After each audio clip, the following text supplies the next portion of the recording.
Hello students, एक श्लोक class में आपका स्वागत है। आपने हमारे पिछले वीडियो देखे होंगे और भी पसंद भी किए होंगे।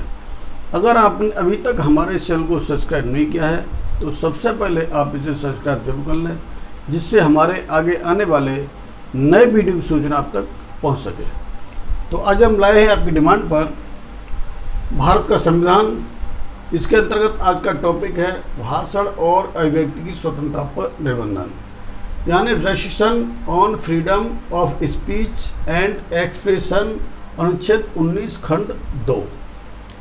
इन स्वतंत्रताओं के दुरुपयोग को रोकने के लिए अनुच्छेद 19 के खंड 2 में कुछ आधारों को बताया गया है। इन आधारों पर भाषण और अभिव्यक्ति पर निबंधन लगाए जा सकते हैं और ये आधार हैं: पहला, राज्य की सुरक्षा, सिक्योरिटी ऑफ स्टेट। राज्य की सुरक्षा सर्वोपरि है। प्रत्येक व्यक्ति का यह कर्तव्य है कि वह ऐसा कोई कार्य ना करे जिससे राज्य की सुरक्षा संकट में पड़ जाए। राज्य की सुरक्षा के हित में नागरिकों के भाषण एवं अभिव्यक्ति की स्वतंत्रता पर युक्त निबंधन लगाए जा सकते हैं। स्टेट ऑफ बिहार वर्सेस सेलवाला देवी के मामले में लोक व्यवस्था वाले कार्यों के क्षेत्र का विस्तार करते हुए उच्चतम न्यायालय ने कहा कि यदि अपने विचारों की अभिव्यक्ति से हत्या, बलवा आदि अपराधों को प्रोत्साहन मिलता है तो ऐसी अभिव्यक्ति पर निबंधन लगाया जा सकता है। दूसरा निबंधन यहाँ पर है विदेशी राज्यों के साथ मैत्रीपूर्ण संबंधों के हित में। राष्ट्र का बहुमुखी विकास न केवल आंतरिक शांति पर निर्भर करता है अपितु पड़ोसी राष्ट्रों के साथ शांति एवं मैत्रीपूर्ण संबंधों पर भी निर्भर करता है। पड़ोसी राष्ट्रों के साथ रात दिन संघर्ष करता हुआ राष्ट्र कभी विकास का मार्ग तय नहीं कर सकता। भाषण एवं अभिव्यक्ति की स्वतंत्रता की आड़ में ऐसा कोई कार्य न किया जाए जिससे भारत के विदेशी राज्यों के साथ मैत्रीपूर्ण संबंधों को ठेस लगे। इस खंड का अंतर्निहित उद्देश्य केवल अपलेख और मानहानि के क्षेत्र को विस्तृत करना है और किसी व्यक्ति को झूठी अफवाह फैलाने से रोकना है। तीसरा, लोक व्यवस्था यानी पब्लिक ऑर्डर। निबंधन का सबसे अधिक महत्वपूर्ण आधार लोक व्यवस्था है। यह आधार संविधान में प्रथम संविधान संशोधन 1951 द्वारा जोड़ा गया है।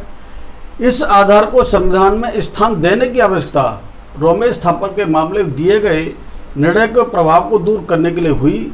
रोमेश थापर के मामले में लोक व्यवस्था के आधार पर भाषण एवं अभिव्यक्ति स्वतंत्रता पर प्रतिबंध लगाना अवैध घोषित कर दिया गया था।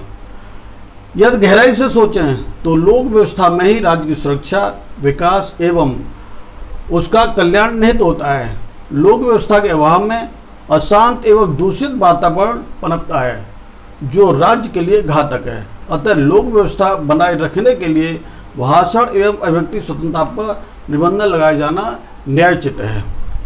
आगे चौथा है शिष्टाचार एवं सदाचार के हित में। शिष्टाचार एवं सदाचार नैतिकता की नींव है और नैतिकता व्यक्ति एवं राष्ट्र निर्माण की आधारशिला है। जिस राष्ट्र के निवासियों का चरित्र उत्तम होता है वह राष्ट्र विकास के मार्ग पर अग्रसर होता है। अतः शिष्टाचार एवं सदाचार पर ध्यान दिया जाना आवश्यक है। हमारे संविधान में इस प्रकार की व्यवस्था की गई है कि उन सारी गतिविधियों पर अंकुश लगाया जाए जो शिष्टाचार एवं सदाचार को प्रभावित करते हैं। सामान्य तौर पर यह समझा जाता है कि जो अश्लील नहीं है वही शिष्टाचार और सदाचार है। मन में विकार पैदा करने वाला साहित्य अश्लील होता है।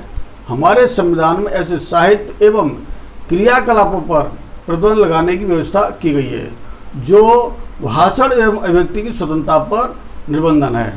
अगला पांचवा है न्यायालय की अवमानना।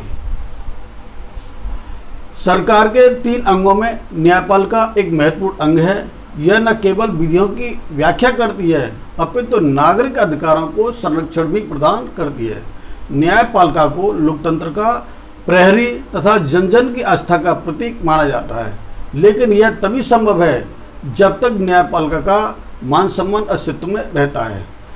न्यायालय की गरिमा को कायम रखने के लिए न्यायालय के अवमान को निर्बंधित करने के साथ साथ दंडी भी घोषित किया गया है। अगला छठवां है मानहानि यानी डिफामेशन।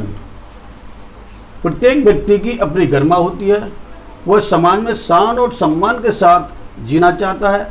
अपनी प्रतिष्ठा को ठेस पहुंचाने वाला कोई भी कार्य बर्दाश्त नहीं कर सकता। अतः कोई व्यक्ति भाषण एवं अभिव्यक्ति की स्वतंत्रता की आड़ में किसी के प्रति ऐसे कथनों को प्रयोग नहीं कर सकता जो समाज में हंसी, घृणा या अपमान का पात्र बना दे। आईपीसी की धारा 499 एवं 500 में भी इसे दंडनीय अपराध घोषित किया गया है। आगे 7वां निबंधन है अपराध उद्दीपन के मामलों में। यह आधार प्रथम संविधान संशोधन 1951 द्वारा जोड़ा गया है। वाक एवं अभिव्यक्ति की स्वतंत्रता किसी व्यक्ति को इस बात का अधिकार नहीं देती कि लोगों को अपराध करने के लिए उकसाए या भड़काए। अपराध करने की उत्तेजना देने वाले भाषणों को रोका एवं दंडित किया जा सकता है।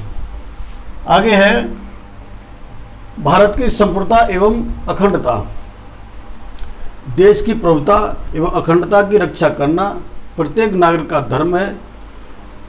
एकता एवं अखंडता के पीछे स्वतंत्रता सुरक्षित रहती है। अतः किसी व्यक्ति को ऐसा कोई कार्य करने की अनुमति नहीं दी जा सकती जो देश की एकता, अखंडता एवं संप्रभुता को ठेस पहुंचाए। यह आधार संविधान के 16वें संशोधन अधिनियम 1963 द्वारा जोड़ा गया है।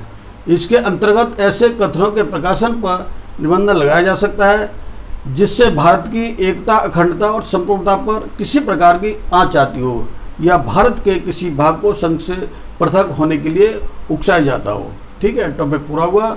धन्यवाद।